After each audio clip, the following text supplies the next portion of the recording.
That's better. Your plants are so beautiful, Aunt Gladys. How many do you have now? 210. That's a lot. Want to see a really big boil? No, thank you. Not today. Oh. Here. I hate a lot of lipstick. Your mother uses too much of that orange goop that all the prostitutes love. I think I smell gas in the kitchen. Do you want me to...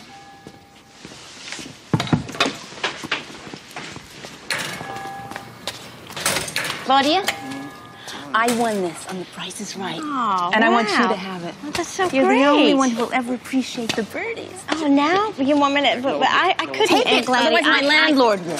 He sneaks in whenever I leave. Claudia, is this your car? It looks like a carnival ride. Yeah. Jeez, it's really hot back here, isn't it? Frigging boiling. My leg is going to fall asleep.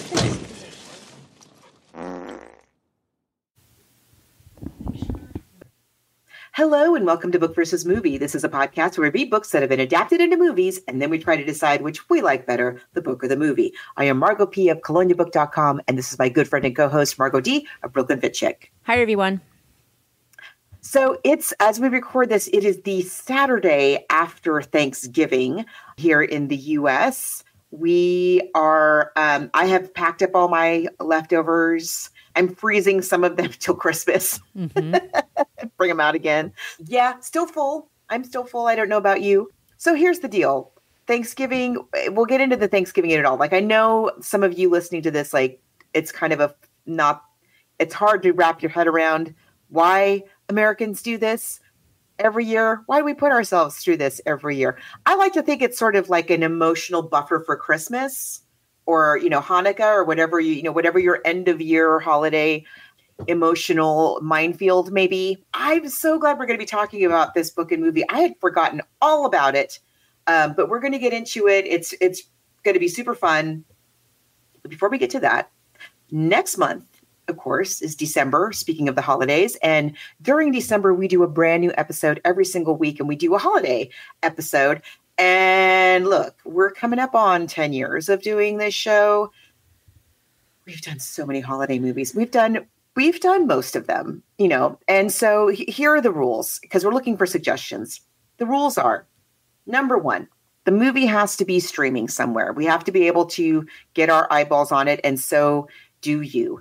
And number two, we have to also be able to get our eyeballs on the source material. Now, the source material doesn't have to be a full-length novel. It does not have to be, A Christmas Carol, which we've already done, or Die Hard, which we've already done. But it can be a play, it can be a song, it can be a poem, it can be a Christmas Carol that has been developed into a movie, as long as it has any kind of a literary source that we and you can get a hold of very easily, we will consider it. And there are a couple of places where you can make suggestions for holiday movies or other movies you think we should cover, and meet other listeners of this podcast and interact with us on the internet. We do have a basic Facebook group. Just be sure to like that. But we're much more interactive. We have a basic Facebook page. In our Facebook group, we're much more interactive. And there are two posts that Thaddeus very generously put up there for us. One is a list of shows we've already covered. And then there's a list of people with their ideas for us to cover. You could just jump on in there and give us your suggestions. We always appreciate that. You could find us on Threads and Instagram and formerly known as Twitter, as long as that exists, at Book versus and Movie. You spell it all out there. Or you could just send us an old-timey email and you spell out Book versus and Movie, Book versus Movie Podcast at gmail.com. And if you would like some stickers, we do have some stickers. We can drop them in the mail for you. So thank you very much for all of you for reaching out to us in those places. And if you really enjoy the show and would like to help keep us in books and movies, you can also support us on Patreon. We keep 2 years worth of shows in our free feed, the main feed, and then everything before that, it goes up on our Patreon wall. There's also quite a few things there if you poke around that are free. So just go to Patreon. We have a couple of very, very affordable options, and it helps us just to get the books and the movies and streaming this stuff and shipping them to one another and that kind of thing. So thank you so much for all of you that do that. But if money's tight, and we get it, especially this time of the year, things can be a little dicey. Just leave us a review. or be sure to subscribe, or just tell a friend about the show. Just it helps us to find our people.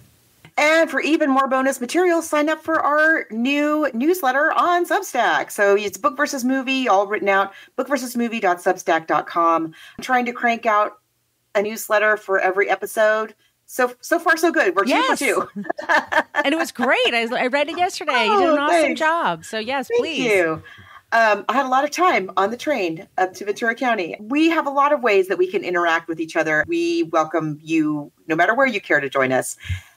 Let's talk about Home for the Holidays. We were just saying before we got on the air that it's kind of difficult to find info on our author this time around.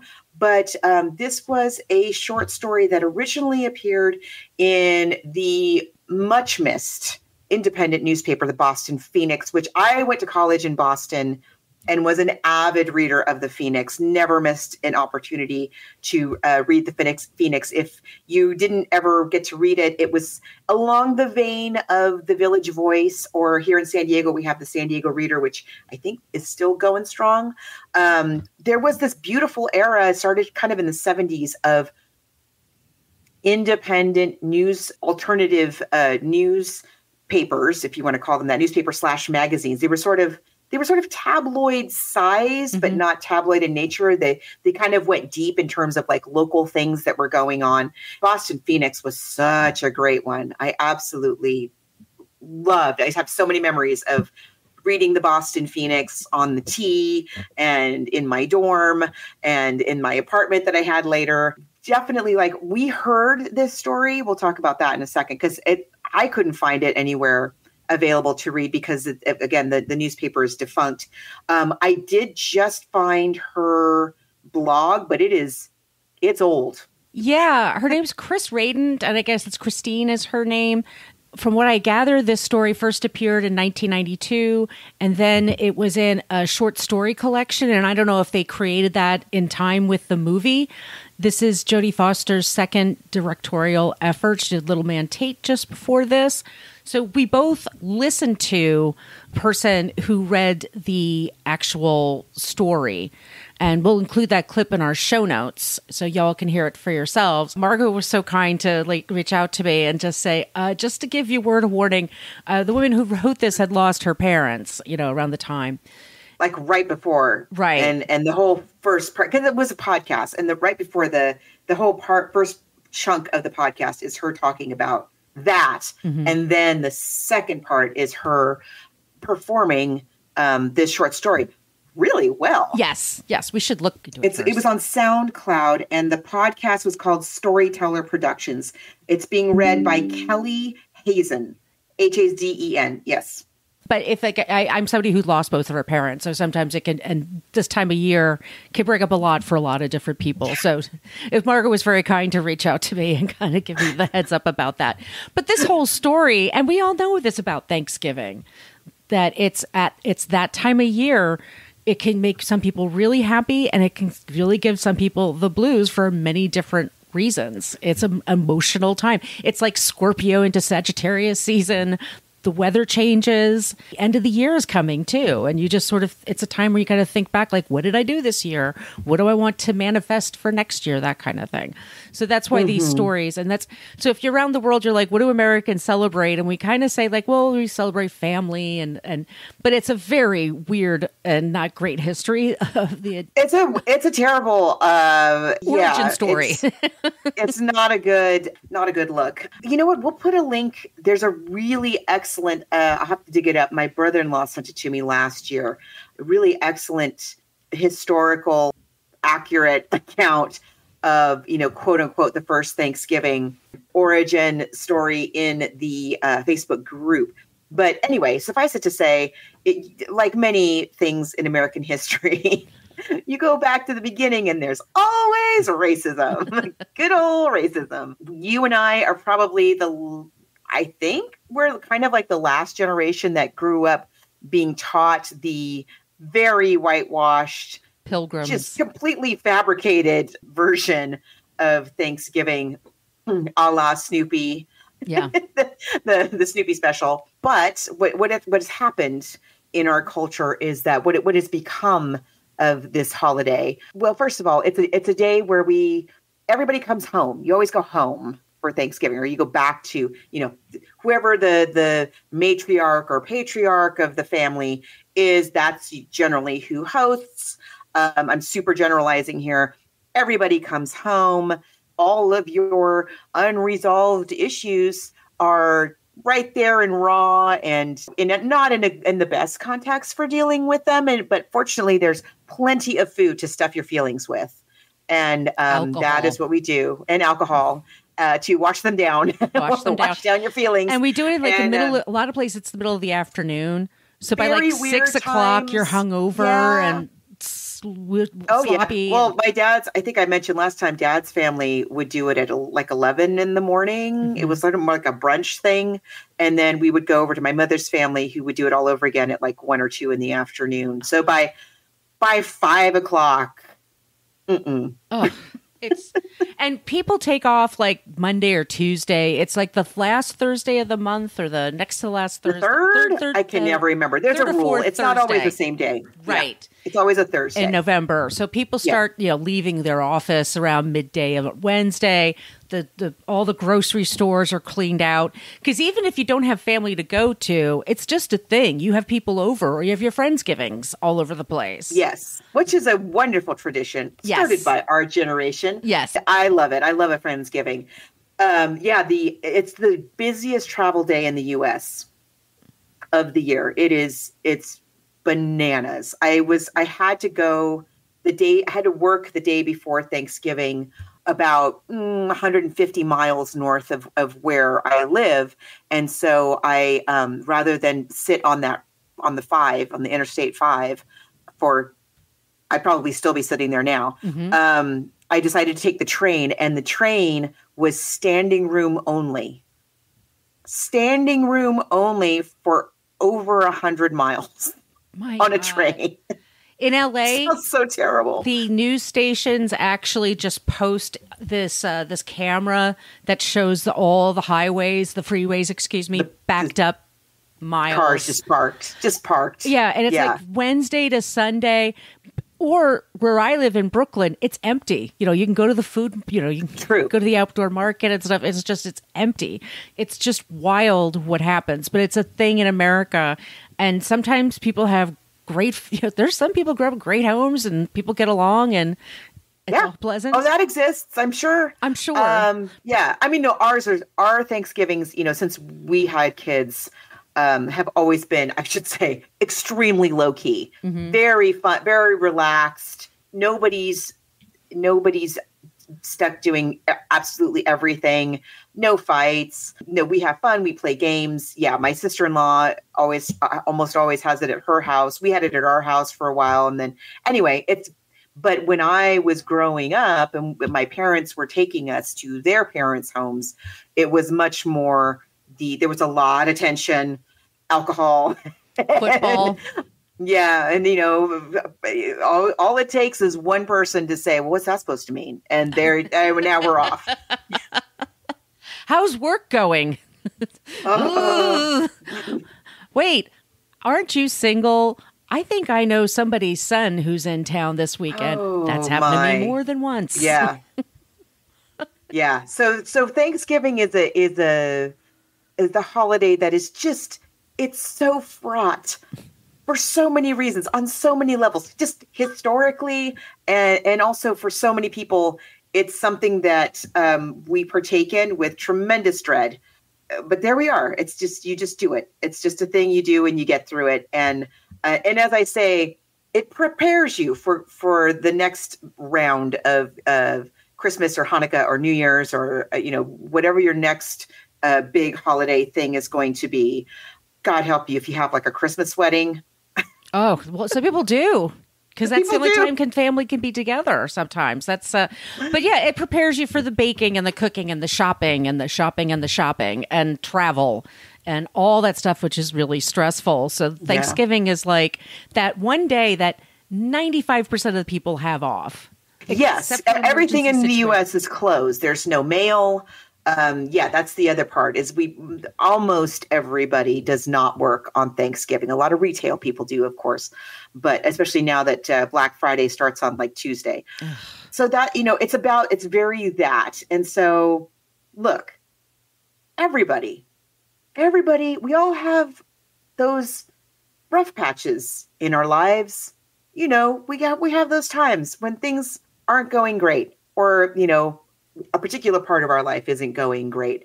And you maybe don't feel like talking about it, but it's Thanksgiving. So now you have to go see your family and you're going to talk about, whatever they decide to ask you. No question too personal. No, when are you no having boundaries. Kids?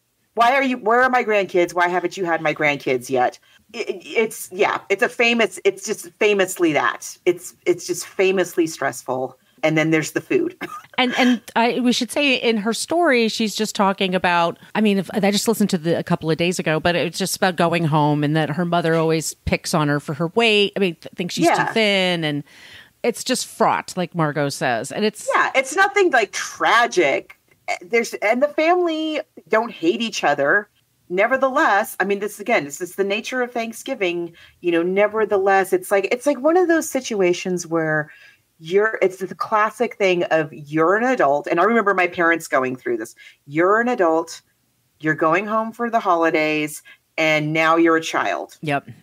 Everybody treats you like a child. You're 47 years old and people are bossing you around and asking you questions that they really have no business asking you about. And, making comments about your appearance. Fun, right? Doesn't that sound like fun?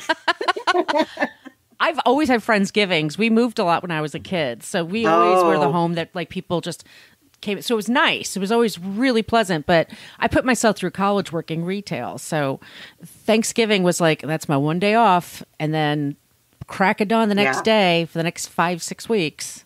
It's going to be tough. So like I said, but I haven't had a Thanksgiving like that. And it's been a very long time now. At least since my son was born. He's 14 now. So but even before that, it was already cool. Ours are very, very chill. But yeah, I just feel for people. And I forgot about this movie. We'll talk about the movie in a little bit, but I forgot about the opening of this movie and about she really captures the travel of it. But the story, I think, does a really good job. It's very relatable, I guess is what I'm saying. It's totally relatable.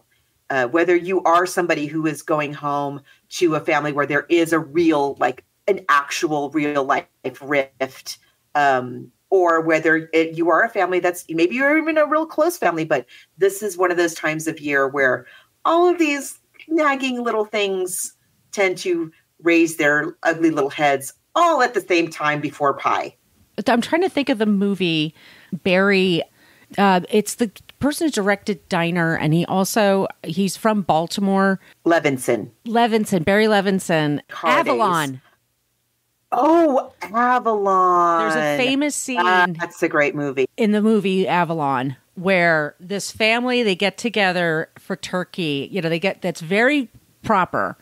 And you have to wait till everyone's there before you can even start the turkey. And one family shows up super late. And the kids are starving and everyone's hungry and tired. And so finally they give up, look, let's just start. And so they start the turkey, and then that moment the family shows up that was late, and they have this huge argument about you're not supposed to touch the turkey until everyone is at the table. Like the kids were starving. But it's that level of that holiday. It's all rules. Super important for some reason. Yeah. It's just so weird. And we prepare these foods that are very time consuming, easy to mess up. We don't ever make them any other time of the year. But so let's all, on top of everything else, it's a cooking challenge. Yes.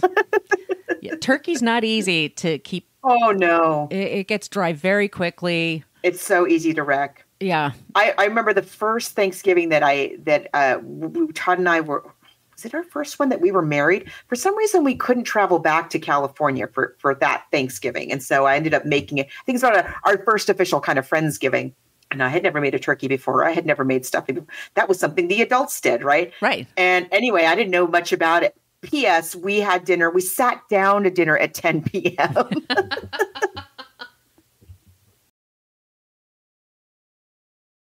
It takes forever to cook a turkey. And do you brine it or do you do? I mean, now you had a big family. Did you have the turkey so big you had to put it in the night before? Yes. Did you ever have that? Yeah. Yeah. Yeah. My mom's family was like that because the family was so. And basting it and basting it and basting it. Yeah. Giant, like turkey's the size of a toddler. It's just gigantic. And the gravy and the stuff, it's so starchy. And the pies are so sweet. It's like pecan pie and pumpkin pie. It takes like, I have like vegetables all weekend afterwards because I have to come down from it.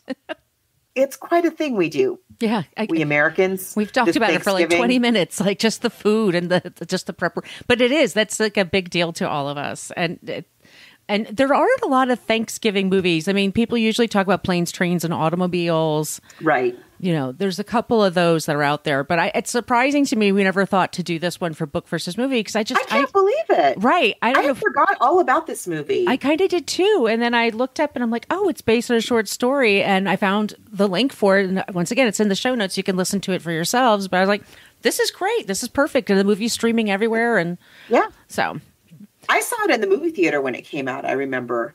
In fact, it may have come out that Thanksgiving that we ate at 10 p.m. That I'm thinking of, because I remember we had just moved to New Jersey. And so I probably saw it in the movie theater at the Galaxy Towers in Guttenberg, New Jersey. Speaking of this movie. Yes. Yeah. Not Gutenberg. Guttenberg. Yes. We also have a street in New York called Houston. It's spelled Houston. Yes. But you do not say Houston. It's Houston. No, nobody says that. No. This is super good. And the other thing about this movie was when it came out. So I had just been married. I think this is that Thanksgiving I was talking about, the first one where I was cooking everything. And I was working at the Metropolitan Museum of Art, and it opens in a museum. Oh, that's right. She works at a museum. Should we play the trailer and then go? Yeah. Okay, we're going to play the trailer. I'm working, studying, struggling year after year. You know how I've been working, studying, struggling year after year. No matter how hard life is. You're fired, Claudia. I have to. No matter how difficult things are. Oh, Mom, and I'm gonna have sex with Tim. We talked it out like adults because we're not jerks, and we fully realize this is a major step. Safely. And not in the car. Happy Thanksgiving, Mom. There's one place you can always go. That's worse. Ah, smile, smile. Claudia Larson is going home for the holidays. And me. I can see your roots, Claudia. When you see your father's organ, he can't keep his hands off it. Dear Lord, we realize just lately everything's been changing too damn fast. And all sorts of things are always the same, even things we hated, like shoveling the turkey and stuffing the snow. This is ridiculous. Aunt Gladys waiting. We gotta go. Come on, I'm serious. You have to soak this whole tablecloth in vinegar and lemon juice now, Mother, and right away. I have to burn it in hell. That's a sporty necklace. You make that yourself? Fruit Loop. Paramount Pictures presents a film by Jodie Foster. When you go home, do you look around and wonder, who are these people? Where did I even come from? Oh! Here's to us. That's my car, man. What are you doing? What the? Americans. Into the house. Everyone. Before we're in the evening news. Let's go out and keep eating, okay? It'll be okay if we just stuff ourselves till we can't even think anymore. Home for the holidays. Mom, do you like spot weapons together?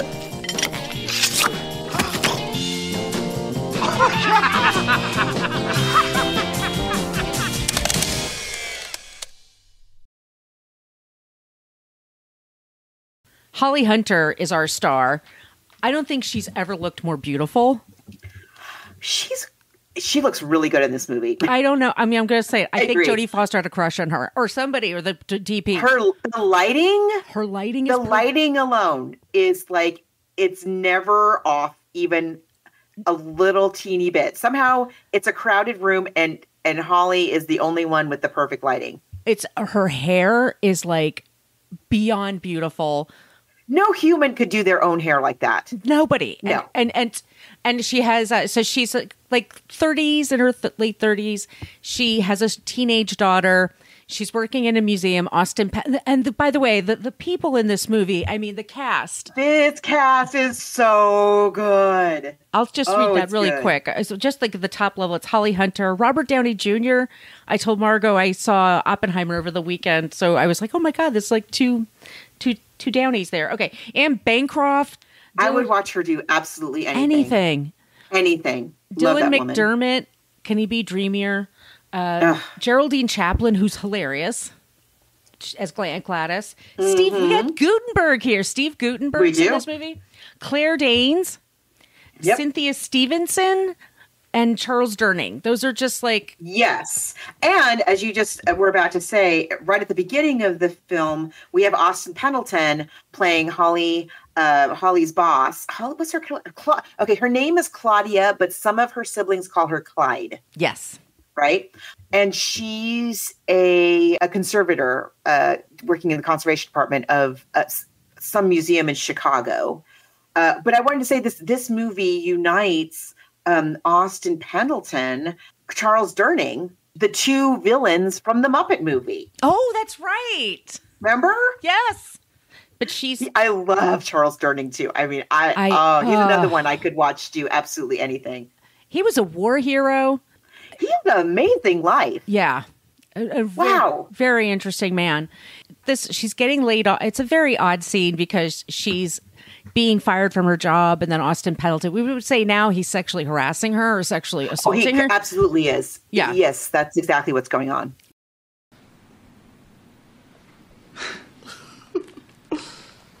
What's wrong, Peter? You okay?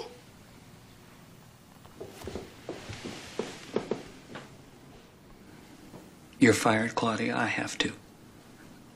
Oh? We lost 90% of our federal money. You are my youngest. Me? Josh is 31. Rose. They're just assistants, and they'll be gone too. Within 6 months, and take it. You can't fire them. They're kids. They've been here since.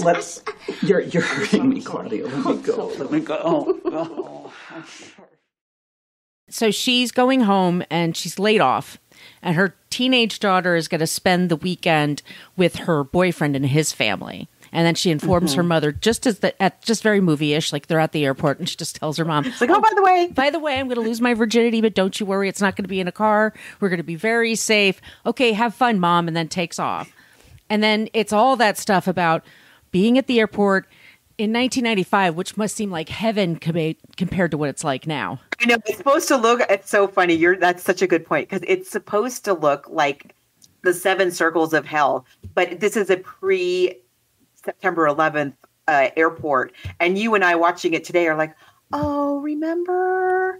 Oh, you could go right to the gate and just wait at the end of the jetway, and your family would be waiting there for you. And yeah, but it's supposed to look like horrific. She's coming home. Charles Durning is her father, and he has his camera going. Anne Bancroft is her mother, and then with the wig. And she was Mrs. Robinson, and there's all kinds of, amazing performances she's done in her career. She's just the whole thing. Like, she can sing, she can dance, she can act, she can, she's gorgeous. She's gorgeous. Completely gorgeous. And the thing is that her parents are, unlike a lot of movies about families at the holiday time, like, her parents actually really love each other. They get along. They touch each other a lot. They're very affectionate. He has an organ, and so she's all... He loves his organ. Ha ha ha. I mean, that always makes me think of Tootsie. Do you remember when he was like with Dustin Hoffman on the piano? Oh, I just love Charles Durning so much. She comes home, and then she has an eccentric aunt that they're bringing over. That's Gladys, and that's Geraldine Chaplin. I was going to say before we get to that. So she's on the plane. Once she gets on the plane, again, we're supposed to be horrified at how awful and uncomfortable the plane, like the spacious. Like, first class doesn't even look like this anymore. The way that the comfy plush seats that are wide with the leg room, and I can't believe it. And she calls, because this was again before. Although some planes, do they still have those plane phones? That was wild, because I remember the first time I've seen somebody use them. And I was all my parents used to use them. They were always calling me from the plane. So yeah, the plane had a telephone. Guess where I am? Exactly. That. Yeah. That's all anybody says on that thing. So the plane had I don't know if they still have, I haven't seen one in years and I fly a lot. But they had a telephone handset embedded in the back of the seat in front of you, and you would slide your credit card through it and make a call for like $1.80 a second. She's just, she's been, at this point, she's been fired. Her daughter's now just like said, I'm going to jump into bed with this guy. She's a teenager. She had been a teenage mom herself. She's had to like run the gambit at the airport. She's calling, and her brother's not going to be there, who she's really close to, we've established. And so she calls him and gets his machine and leaves this long, again, it's a thing that people had was an answering machine, kind of like voicemail, but it was an actual machine. You had to go and press play to hear your messages. And she kind of lived this whole diatribe of all the crap that's happened. She kissed her boss and she got fired, and maybe she couldn't remember the order that happened. But she doesn't get him. She doesn't get him. And we also establish in her message that her brother is gay and has a partner named Jack. Right. So they did the things we know when she lands the plane. Brother's not coming. He's got a partner named Jack. And she gets off the plane, and there are her parents with the video camera and fussing all over her. And Anne Bancroft has a spare puffy coat because everybody brings a spare puffy coat to the airport, I guess. It's Baltimore, right? It's Baltimore. She's coming from Chicago to Baltimore. And in the story, it also, she loses her coat somehow en route. Yes. So it's a similar thing. One. Right. So, yeah. But it's Holly Hunter. And I do like the scene where they're in the car, and there's just traffic everywhere, and she's just looking at the guy in the backseat of the car next to her like, yep. But you could see that when you're coming home from the airport, like what families are happy. That's literally what it's like. Some families you could tell, tension. It's like... Oh, that was my train ride, because everybody on the train, I mean, I was the only person who was just coming home from work. Everybody else was coming home for Thanksgiving or home, coming back to wherever in Southern California on the Surfliner stop they were. Some people were, you could tell, some people were like, couldn't wait to get off that train and hug those grandkids. And some people were like, please let this train break down. I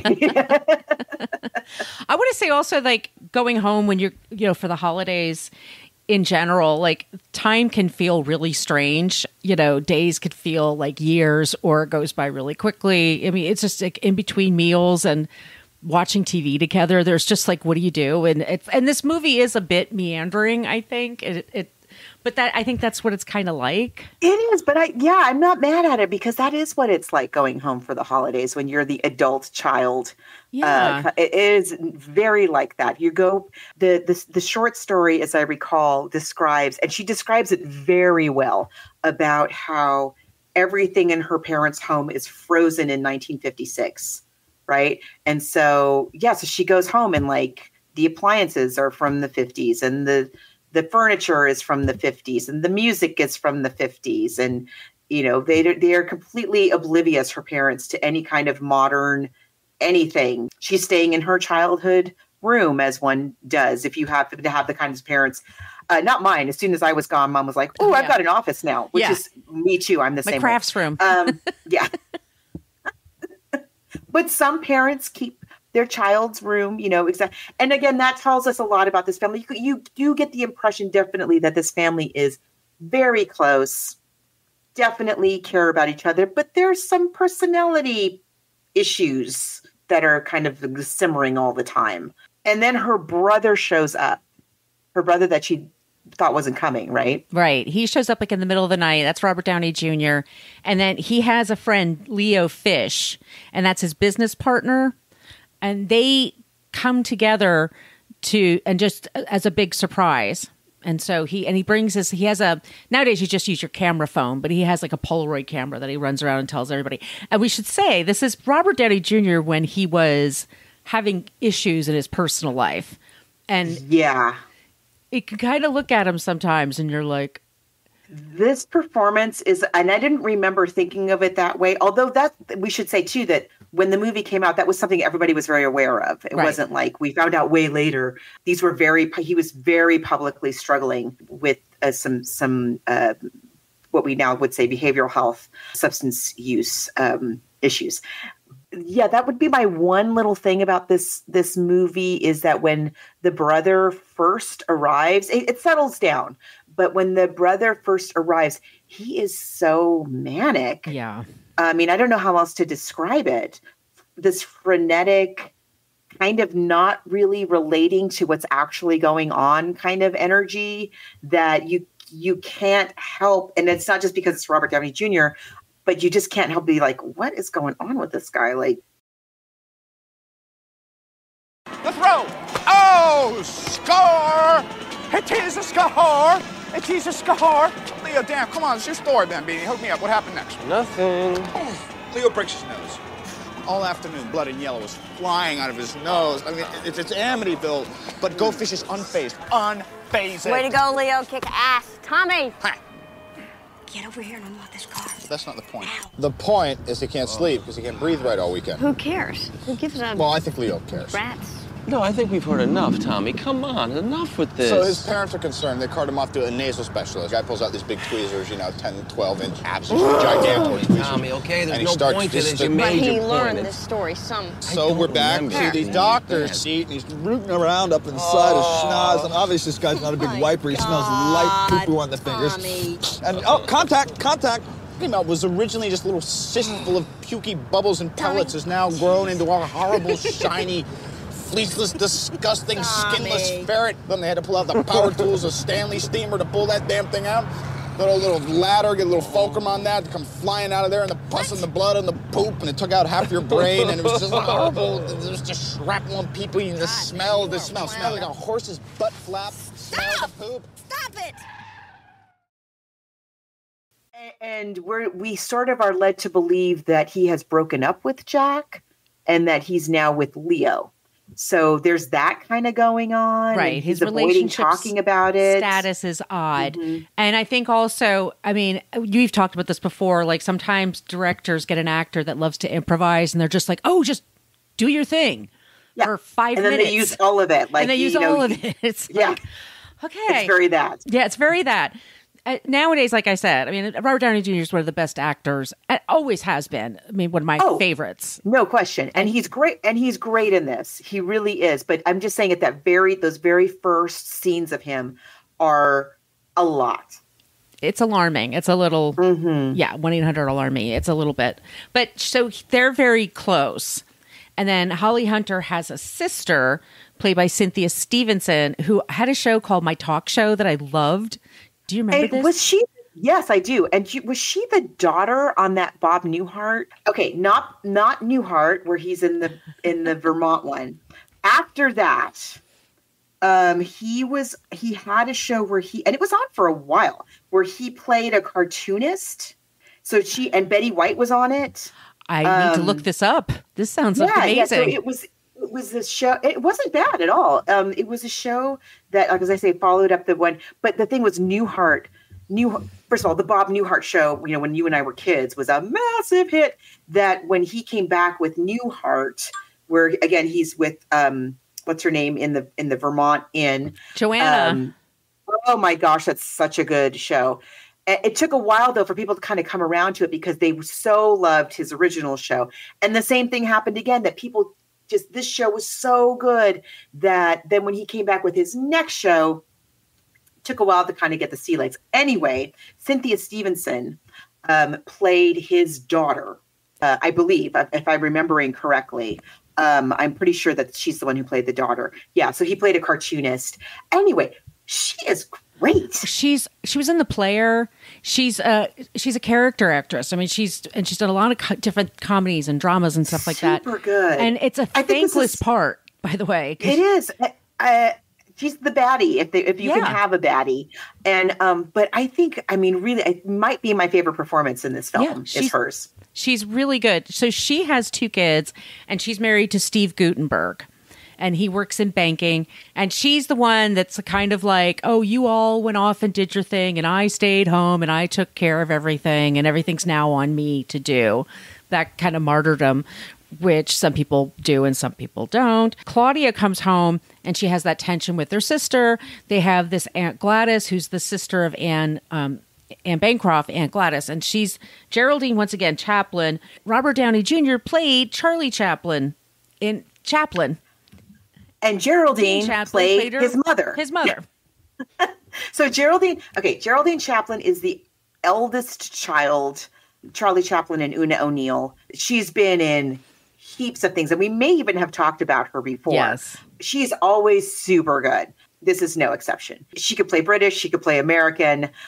She's wonderful in Chaplin as Charlie Chaplin's mother.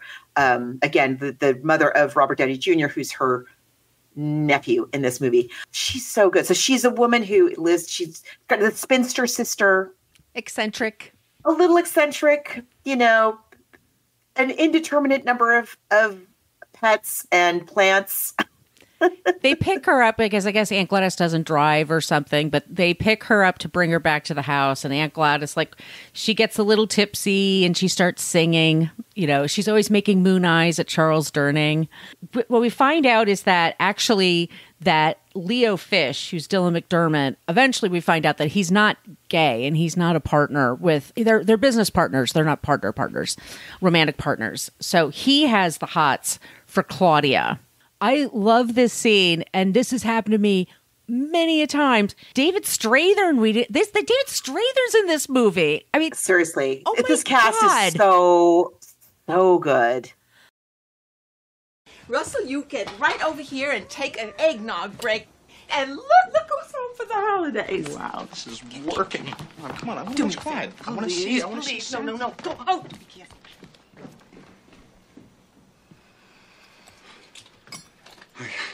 Hi, Claudia. Hello, Russell. God. Hiya.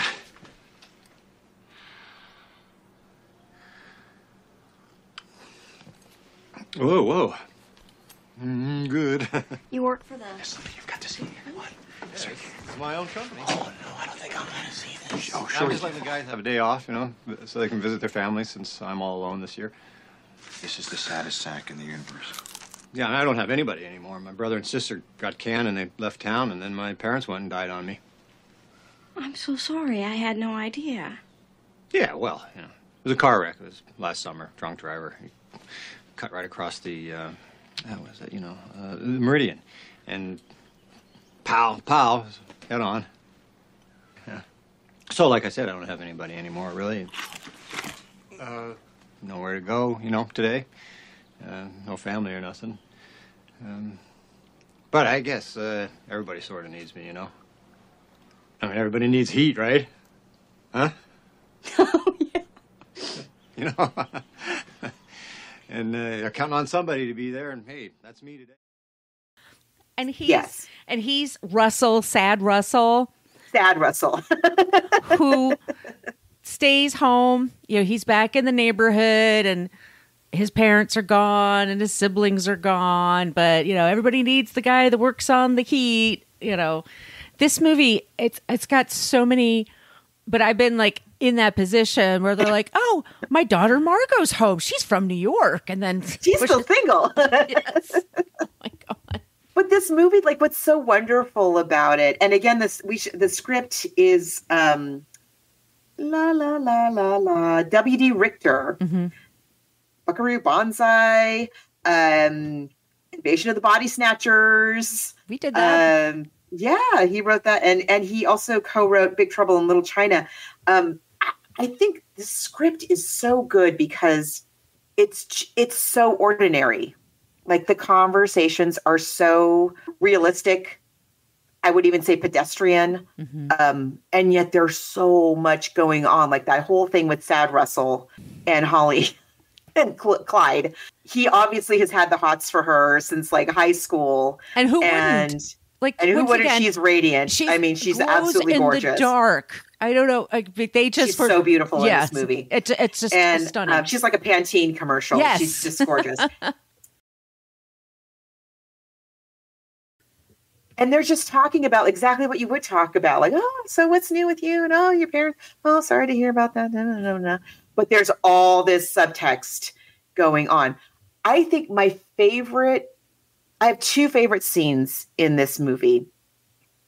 And the first one is when it's a scene between Holly Hunter and Anne Bancroft, and it's right when she first arrives. It's before Robert Downey Jr. gets there. It's before, and they've just gotten back from the airport, and they're catching up like you do with the parent.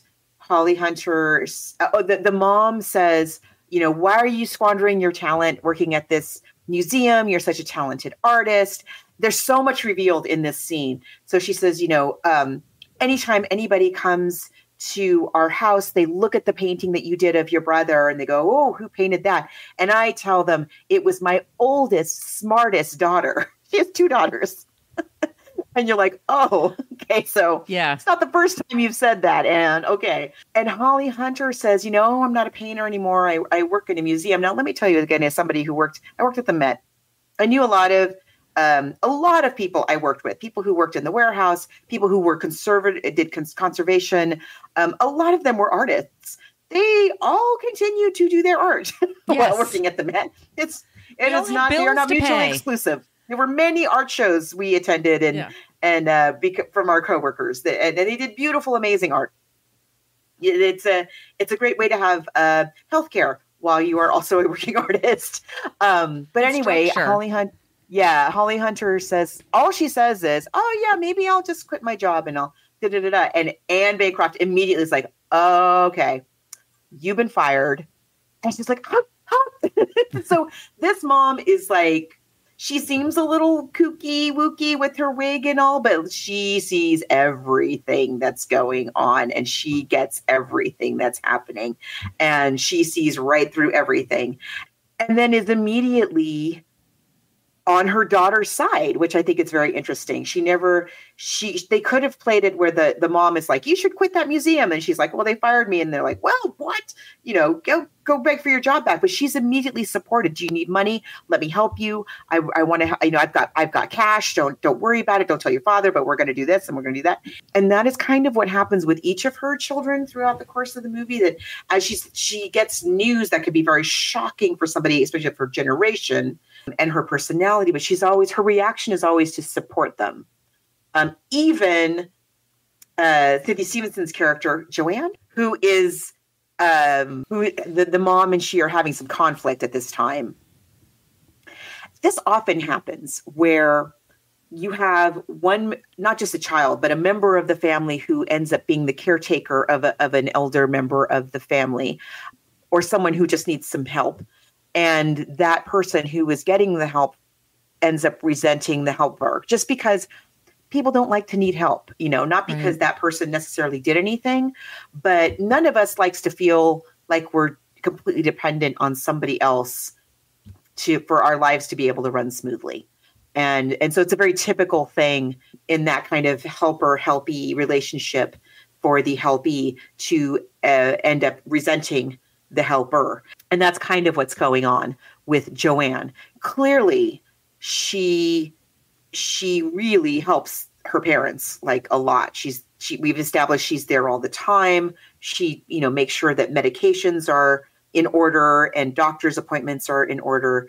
But also they kind of resent it. Because she likes things done her way. And I think she would like just to hear a lot more thank yous and, oh my God, we wouldn't be able to do this without you. Thank God you live near us.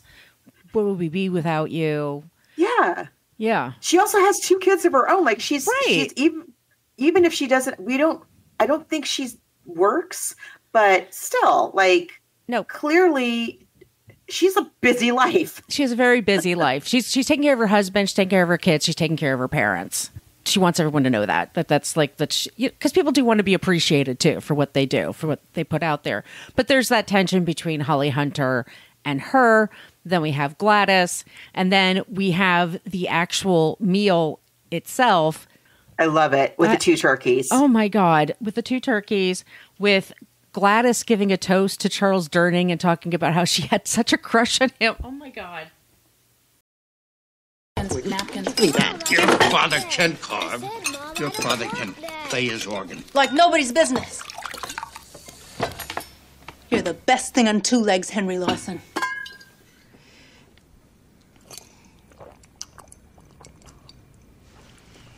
Claudia, Jell-O salad.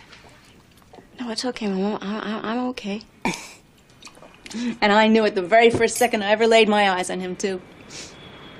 Thanksgiving Day, 1952, 2 o'clock in the afternoon, my sister brought that fella to our house for dinner after his own mother had stuffed him to the gills. And still he ate like a horse in a uniform.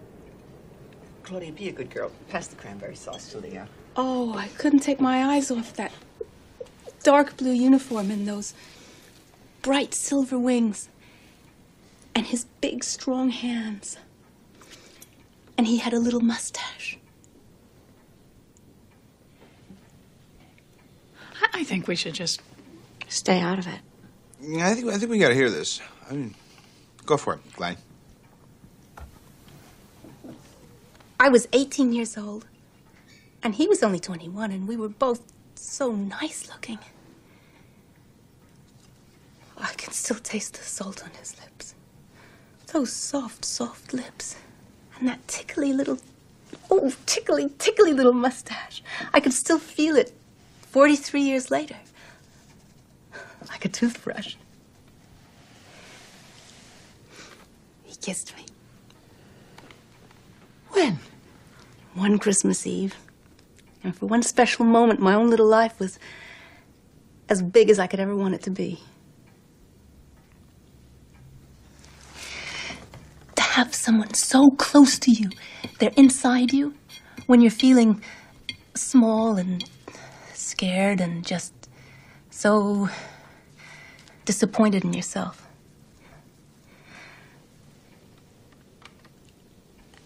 And whenever I look at your father, I know how lucky my sister must be. Because he made all my dreams come true for her. I was a Latin teacher.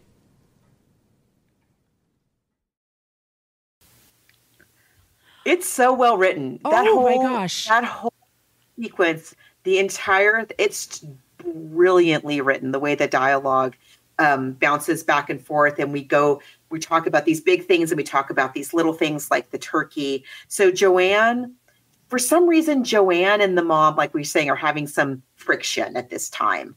And that doesn't stop Joanne coming and helping them. But Joanne has insisted for some reason, on making her own, like, healthier version of all the Thanksgiving. Is that what it is? Yeah. Of all the Thanksgiving. Because her husband has cholesterol issues or something. Right. So she's made an entirely separate turkey. So there's basically 2 Thanksgiving meals out on this one table, like way more than twice as much food as they need. I really love the parallels between Holly Hunter and Cynthia Stevenson, those sisters, and Anne Bancroft and Geraldine Chaplin, those sisters. And you kind of see Christmas future for Clyde and Joanne, and how, our roles in our families kind of wax and wane and change and evolve over time. And then you have the 2 small children who are just bored. Like, all kinds of family drama is going down. And they're like, can we go home? Yeah. So I love it. They're having there's one turkey that's really dry that he can't cut very well. They drop the turkey on her, and then Leo Fish, who's all in with Clyde, helps her like dump the turkey innards or whatever on Cynthia's head. It's hilarious. Like, she's very prim and proper. Right. She's very concerned about, like, we have to have the right linens and we have to have the right this and the right that. When she arrives, like, they're that family that, like, her dress is perfectly dry cleaned. The children are perfectly combed and scrubbed and, in their little Thanksgiving outfits that I'm sure they got special just for that day. And then, of course, so they, Robert Downey Jr., who's the manic kind of all over the place guy. But at this point, things are settling down. He's trying to slice the turkey. I have been at Thanksgiving where the turkey slid off the platter. It happens. Yes. It's a skill. It's not an easy thing to do. And so it's one of the reasons I don't ever make a whole turkey. I just do the turkey breast roll now because it's so hard. This goddamn bird, I'm trying to get an angle. So would you spot weld this, Mom?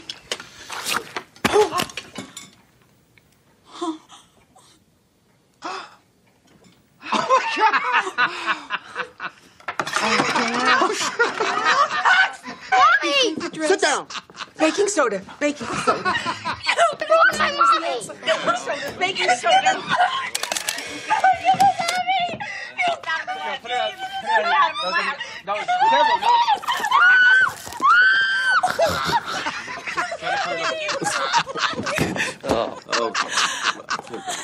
Down. Look at one come off. Down. It's okay. Oh, what's wrong? Look at my tie. It's okay. It's okay. Joanne, look at this. Look at your father's tie. It's useless. I know how you feel. You don't know how I feel, and in my opinion, you don't even care. Well, opinions are like assholes, honey. Everybody's got one, and everybody thinks everybody else's stinks. Me, fuck's sake. It's been a complete holiday nightmare. I have to go. Oh, God, Joanne. Nice drama queen energy. Can you just set it down so it gets better for once instead of worse? You're calling me a drama queen, Mr. Pervert? Dad, put the camera down. Not now. Put the Mom, Dad, wait. I mean, try to think back like 100 years ago, okay? I'm dead serious. Because I'm getting a feeling from this picture back when you guys came back from the hospital with Joanne. Tommy. Now, she was just a tiny little baby, right? So anything could happen. Is it possible there was like a baboon family there in the hospital and that there was a switch-up, a little mix-up? And then maybe you got the wrong one? Because I'm not kidding about this. You little sleazy. Aw, jeez. Claudia, it's not even worth it. No, you're calling me a freak? No, I'm calling you a product of baboon loving. It's a distinction. Oh. Joanna. No, don't muzzle me. You and I both know I am the only normal person here. I am. I know. Oh, your secret's safe with us, Cheetah. So it's a bad combination, right? You've got people you don't see that often, but with whom you have a very deep shared history. You're in an environment that naturally causes you to revert back to your most immature self. And then you have it's an inordinate quantity of food and alcohol. Mm-hmm. What could possibly go wrong? I'd be lying if I said I've never seen a Thanksgiving like that in my own family. I certainly have.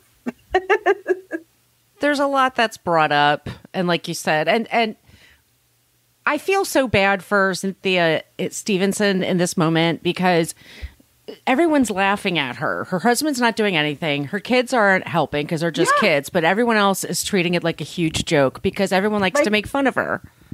Which is sad. And you get the impression that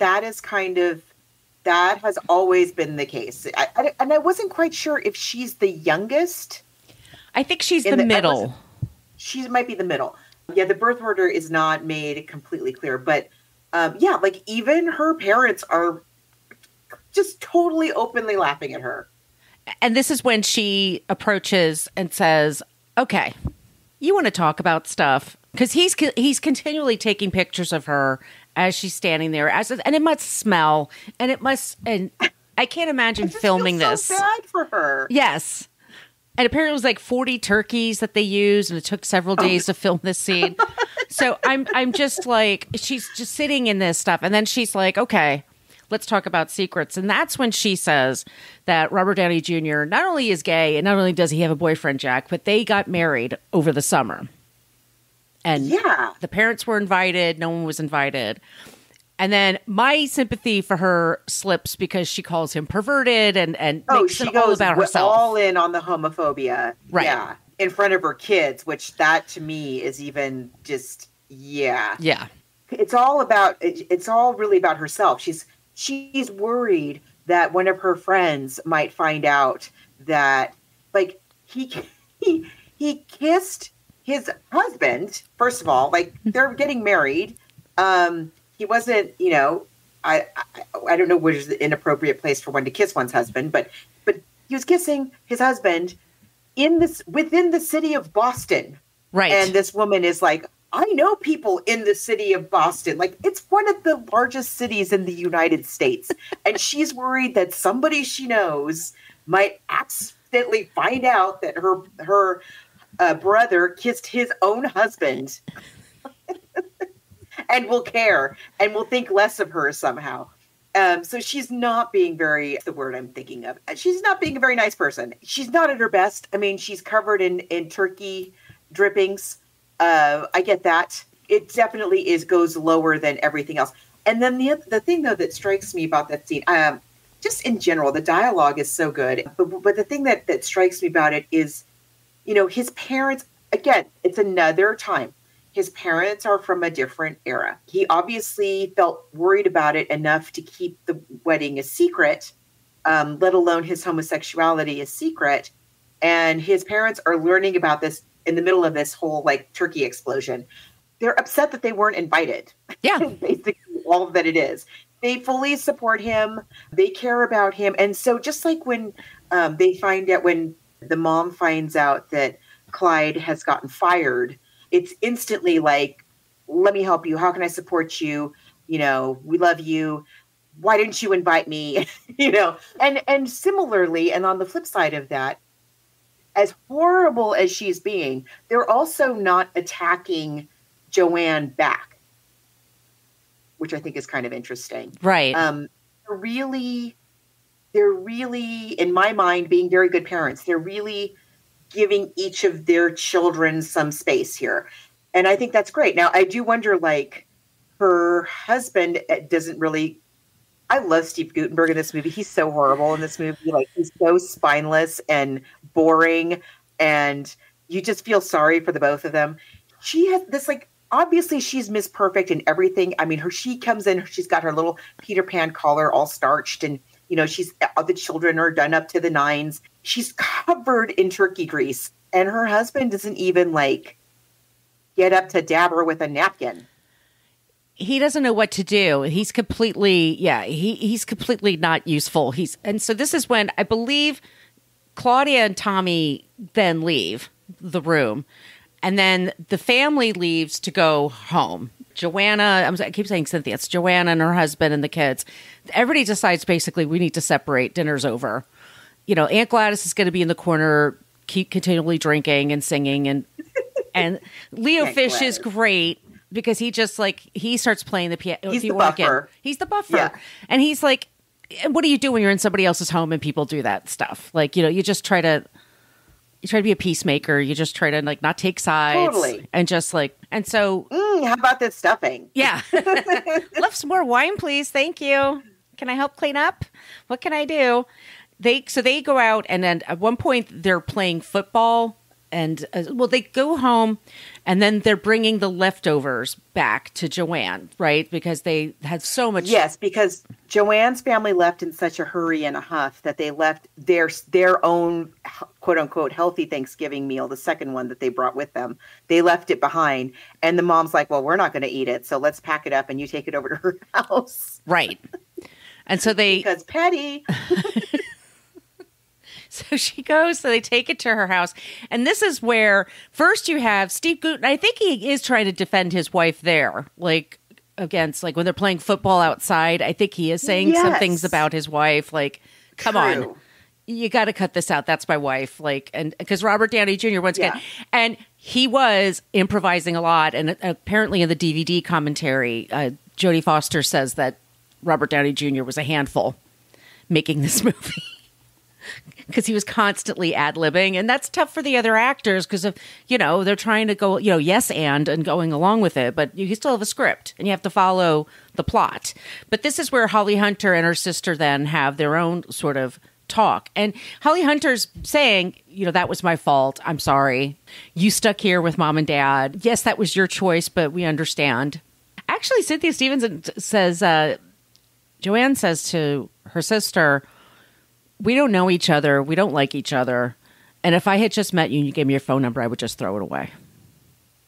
Which is so mean, by the way. Yes. I just thought that was so mean and unnecessary because really, Because when I first heard it, again, I had to watch this movie a couple times because I enjoyed it so much. Same. And certainly when I saw it, I would have been in my early 20s when it came out. But watching it this time, and I'm thinking, like, what did Clyde actually do to Joanne except stick up for her? Like, when she arrives, before any of the other kids have gotten there, and she's, again, that scene that I love with her and Anne Bancroft, and Anne Bancroft says, my oldest, smartest daughter, which ouch, Joanne, Joanne. And I'm like, oh. And then the mom starts complaining about Joanne, she's thinking of her as being underfoot. And Joanne is trying to take care of her parents and help them out and everything. And the mom is complaining about her. And Clyde says, Joanne's a saint. What are you talking about? Like, why are you complaining about her? She does everything for you. And then even during the fight at Thanksgiving, Clyde she doesn't really say anything. At no point am I seeing her like being mean to Joanne, really. Well, she does pour the turkey on top of her head, the turkey juice. Well, there was that. Which, I mean, if you watch it again, which I did, it could have been an accident. It could have been an accident. It could have been an accident, or, maybe they didn't think there was that much turkey grease in the turkey. They're fighting about something that happened years ago. Yeah, but she's not making fun of her. She's not, of all the people at the table, her sister is the one who is the least passive. Making fun of her, the least laughing at her, the least being mean to her, because like Tommy is really genuinely being super mean to her, and her father's laughing right in her face, like right away. Everybody's laughing along with him, and then she turns around and is like just cut to the bone with him. And anyway, so and now she's sort of taking it out on her sister, was sort of the way that I saw it. Yeah, I thought that what she says to her about if I've met you on the street, you gave me your phone number, I would throw it away. Why? That's just like, why would you say that except just to be mean and just to hurt her? People get very petty when they fight. And it's like I said, it's something about what happened 10 years before, 15 years before, and she's holding on to it. But this is her chance now. This is her chance to be. And I love it that she's on a Stairmaster, because of course she's on a Stairmaster in her basement. The Stairmaster is a stroke of genius. It is. It's the 90s.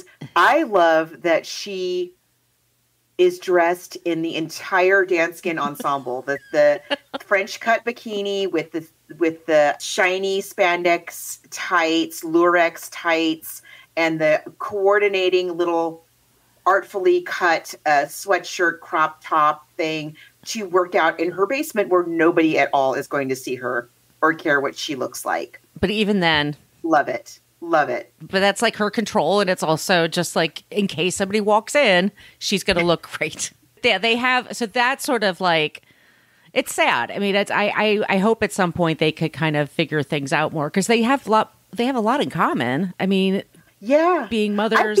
I come away feeling very bad for Joanne. The time that you spend on when she says to her sister, she's still very upset. Her sister has come to apologize. And I get it. That's a lot to get over. Yeah. That's fine. She might need some time on her Stairmaster. And she says, would you mind leaving? This is the only time of my day that I like. Yeah. I wouldn't enjoy being on a Stairmaster. I can't imagine the circumstances under which I would enjoy being a Stairmaster. I mean, I remember them from the 90s. I remember getting on them, but I think Janine Garofalo said that they were the slowest increment of time is on a Stairmaster. Seriously. Because 5 minutes feels like 5 hours. Stretch out your life. Exactly. A Peloton goes by in a breeze. It's like, from what I understand. But that's, first of all, that's the happiest part of her day. And second of all, that she can't pause it has a pause button. She can't pause her Stairmaster for a few minutes to listen to her sister apologize. Like, her day is so regimented that she can't, those are the Stairmaster minutes, and they must be devoted to the Stairmaster and nothing else. And it's Thanksgiving.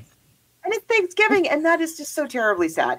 And you just get the idea that Joanne has no fun in her life whatsoever, and that she spends her life running around doing all this stuff for everybody else that first of all, nobody asked her to do, therefore nobody thanks her for. Right. And that's when you do stuff that people don't ask, they also don't thank.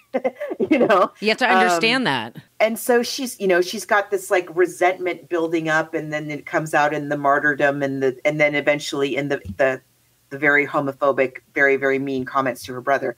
But what a terrible, sad little life. But she's young enough, I think, that she can, maybe she can climb her way out of there. Yeah. And, she has some things that she seems to like her daughter is down there working out with her when her sister arrives, and they seems to be having fun. And the dancing the girl does seems to be so oblivious to everything.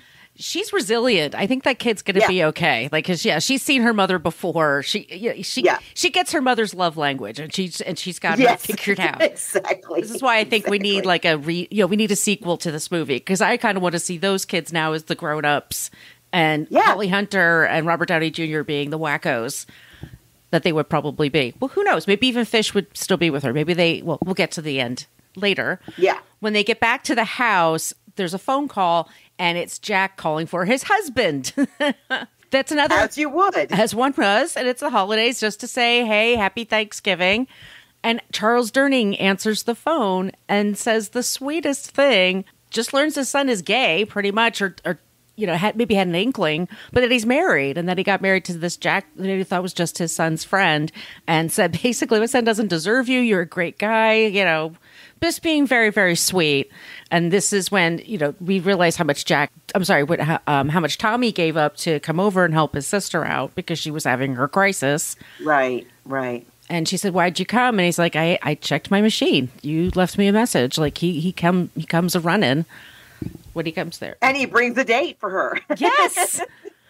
And he shows her, and there's a weird scene where they it's very sweet that Leo take the Aunt Gladys home, and he's so gentlemanly, so gallant that he walks her to her door and makes sure she gets inside. She's okay because she's really drunk. But then he tries to take her on a date at not a White Castle, but a Castle House. I mean, it was sort of like... It's a White Castle. It's a White Castle, but they couldn't get the logo.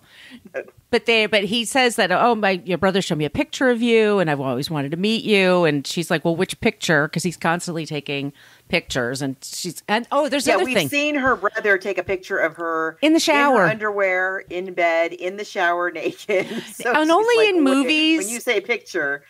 Only in movies, I have to say, there's certain tropes. It's like only in movies do people actually just pour soap directly into their eyes as they shower. Like, they have not figured it out. I've always wondered that. Like, is that how you shower, Holly Hunter? Because I don't. Like, people just like splurp all over. Just like half a bottle of shampoo.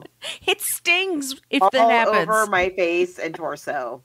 They come back to the house, and Holly Hunter, Dylan McDermott, like the hottest looking people in the world, are making out. Once again, by the way, great outfit. She's got the tights on the whole time. Like, her hair's perfect. She's pretty as a daisy. No notes. She looks amazing in every single scene. Even the scenes where she's supposed to look like a wreck. She's sick, and she still looks radiant. Great. Yes. Yeah. Yes. They make out on the couch, as one does when they're saying, at their parents' house. Robert Downey Jr. wakes up on the other side of the room, kind of let them know, like, hey, I'm here. And so Leo wants to go, obviously wants to sleep with her. He's completely Twitter-pated for her, but she has enough common sense to say, no, this is too much. This is like, this past 36 hours or so. It's been a day. It's been a day. Let's just leave as friends. And so Robert Downey Jr. and Leo supposedly leave in the morning because he's got to go back to his husband. They run a business together. So Holly Hunter is going back to Chicago to kind of pick up her life. The airport's really empty for her scene to go home. Did you notice that? Yes, I did notice that. So she's going home, and as she gets on the plane, that's when we see Leo got a seat next to her. So he's flying to Chicago with her. So she's going home to figure out her life. Her daughter says she's not going to have sex with her boyfriend because she sort of mentioned the opportunity and he turned into a total jackass. class, and she's learning quick. But then I think she's great. She doesn't have a lot of time in this movie, but she does a super good job. Everybody, I was looking at Amy Yasbeck has a scene where as like an old high school frenemy of Holly Hunter's. I mean, there's just I forgot about that. Right? Yeah, that's super good. The one, she was the one that she was married to John Ritter. Yes, he was on Wings. But she looks beautiful too. I mean, she's gorgeous. She's absolutely so pretty. Yeah. Whoever the director of photography is in this movie, like no notes because y'all know how to film people. Seriously, everybody. Yeah, but Holly Hunter in particular looks so good in every single frame of this film. It's all the little bit parts. Again, all those people at the airport. Going through, I love it's right at the very beginning, and she's standing in the airport, and it's this which doesn't exist anymore. But at the airport, they also used to have banks and banks of payphones. Okay, I had a conversation at Thanksgiving. Oh yeah, we were all talking about the grossest looking payphones we've used, and didn't think twice about it. Times Square, so many, and they're like right in your face. Yeah. And you also mentioned, on the plane she has the big plane phone. The plane phone, yeah. Again, like that's the thing. I don't know if that exists anymore, the plane phone, because you could get pretty decent reception on the plane phone. Guess where I'm calling you from? Yeah, I'm over Minnesota. But my dad's move. But the banks of at the very beginning of the film, there's a pan of the bank of payphones, and every single person on the payphone is dealing with family drama of one kind or another. Like, no, Mom, no. Yes, I packed a coat. I know it's cold there. It's a whole thing. It's so great. There's no like major drama. Nobody's sick. Nobody's died. Nobody's even getting a divorce. I mean, she got fired. That's the biggest, most dramatic thing that really has happened. Oh, and I guess Tommy getting married, but nothing like. There's a lot bigger, worse things that most people deal with at Thanksgiving. But having said that, like it's that kind of level of static and tension that happens when you go travel back in time to your childhood and as an adult and you're trying to like figure out how to be yourself.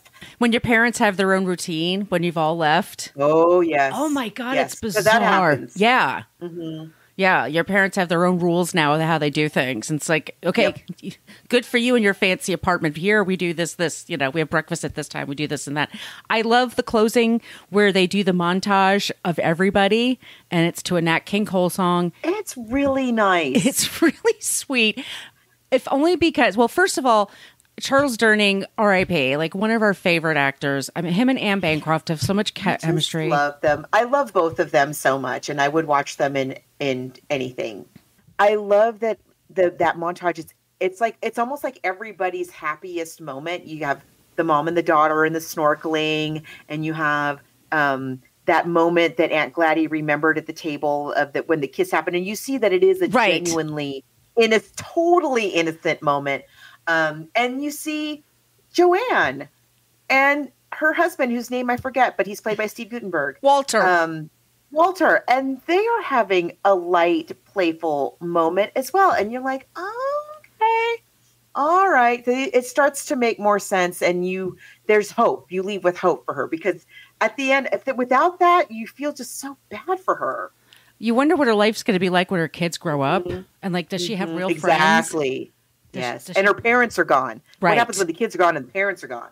Because the father's definitely, they're both getting up there in age, but he's diabetic, right? He's got like his medicine issues that she has to... Yes, exactly. He has medications that he's got health issues. Yeah. So it's beautiful. I mean, it did okay I think it just broke even at the box office at the time. I don't get it. It's so and I don't good. get it because I think it's really good too. We don't get movies like this now, like with just an adult drama, comedy. No, what we used to call slice of life. Yeah. Mm-hmm. Your $20 million movie, like just like really good actors, good dialogue. It's everything, all the way around, well directed. Yeah, you really I really just buy every single. I buy I buy the high school rival that just happens to be driving by at your very worst moment. In her Mercedes and her fur coat. In the Mercedes and her fur. Of course that happens then. And you're wearing your mother's schlumpy coat. Oh, that awful coat that she's in. It's so terrible. And that was my mother's move, constantly putting coats on me. Constantly. And well, I'm from San Diego. We don't do coats here. Sad Russell, like I buy the whole history of Sad Russell pining for Clyde, all those many, many years. And I love that she's like genuinely flattered. It kind of does lift her spirits a little bit, that scene with him. And I mean, just the whole thing. I'm very much picking the nit, is Tommy's a little too all over the place when we first meet him. He's got a little too much. Too much room. I don't understand what company he's running. Right? That's where I'm like, this is a guy that gets up every day and works. Yeah. What's going on with this guy? It's like a beverage company, right? That he runs like a beverage company. Like, okay. Yeah. It's just such a great, I mean, I really buy it. I love the house. The whole thing is so cool. And I don't know why it's not on well, I wouldn't know if it's on TV or not because I don't have a TV. No. But it should be. It should be like a Thanksgiving. It should be like the parade and this movie. It should be our Christmas story for Thanksgiving. It should be every year, this movie. I love it. Like Planes, Trains, and Automobiles. Exactly. Mm-hmm. Which is a great movie. I love it. Yes. I wish it was based on a book. We would talk about it. We would, but this is great. And I loved the story, too. I thought the story was very good, but of course, movie. Yeah. The story is very short, but I think that our screenwriter has really fleshed it out and given it a lot of dimension that can definitely be traced directly back to the source material, but it's cool. It's a whole, like, three-dimensional world, and I love it. That's it. That's all. Yeah. That's it. Movie. Well, we are very excited to talk about, we're heading into December. Next week is December. How did that happen? I don't know. So we're going to be covering Bell, Book, and Candle, which is a play. Very excited. And it's a great movie that takes place on Christmas Eve, I believe. And then we're also going to be talking about Miracle on 34th Street this month. But we do have a couple more slots available. If y'all have ideas for Christmas, Hanukkah, New Year's, just anything based on literary source, let us know. All those places I mentioned at the top of the show, that'd be great. Our email, once again, is bookversusmoviepodcast@gmail.com. And Margot, where can they find you? You can find me online at coloniabook.com, and all of my social media callouts are at She's Nacho Mama. And where can they find you? You could find me at Brooklyn Fitchick for Threads, Instagram. That's my site. I'm at Brooklyn Margot on Blue Sky, on TikTok, where I have clips of the movie, by the way, and on the thing that was called Twitter and then called X, and I hope it disappears soon. We'll find out. Anyway, everybody, we'll be back soon with a new episode. Thank you so much for listening to the Book versus Movie podcast. We're a part of the Frolic Podcast Network. You could find more podcasts you will love at frolic.media/podcasts. You could find us on Twitter, Threads, Blue Sky, and Instagram at Book versus a Movie. Just spelled it all out. We have a Patreon page. Type in there Book vs Movie Podcast, where you can find 8 years worth of shows. You can follow Margot D on social media at Brooklyn Margot and also Brooklyn Fitchick. You can find Margot P at She's Nacho Mama. Thank you again for listening, and please be sure to send along your suggestions for the show. Remember, the book needs to be easy to get your hands on, and the movie has to be streaming on a major platform. We will be back soon with a new episode.